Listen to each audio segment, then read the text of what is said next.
Good morning, this latest market news. I'm Uliana. Asian shares sagged and dropped in treasury yields, pressured the dollar on Friday after news of downed Malaysian Airlines jet at the Ukraine-Russia border sent investors scurrying into defensive assets. The United States believes a surface-to-air missile brought down the airliner flying from Amsterdam to the Malaysian capital of Kuala Lumpur, killing all 298 people on board, an incident that has sharply heightened geopolitical risks. Both Russia and Ukraine denied involvement in the crash, which came just a day after the US ratcheted up sanctions against Moscow. MSCI's broadest index of Asia-Pacific shares outside Japan fell 0.3%. Japan's Nikkei stock average tumbled 1.1%, but was also on track to mark a small rise for the week.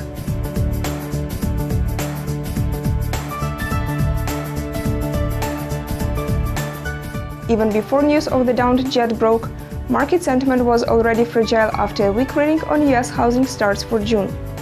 Wall Street had its worst day since April on Thursday, with losses deepening in the last hour of trading, after Israel Prime Minister Benjamin Netanyahu instructed the military to begin a ground offensive in Gaza.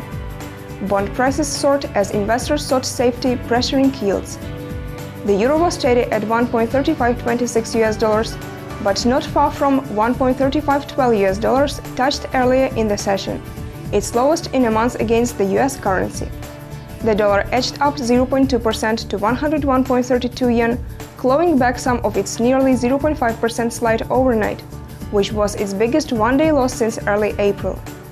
A break below 101.06 yen would take the greenback to a two-month low.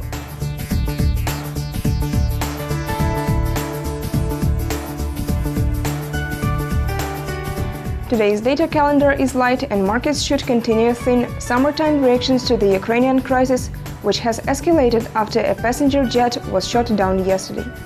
University of Michigan Survey of Consumers 1355 GMT. The consensus expects the mid-month sentiment to increase to 83 from 81.2 in June. The latest batch of bad news is not included in the survey period, and some higher frequency sentiment indicators have fallen in recent weeks. While the sentiment's uptrend since 2009 is still in place, the index has not managed to exceed the high set in late 2012.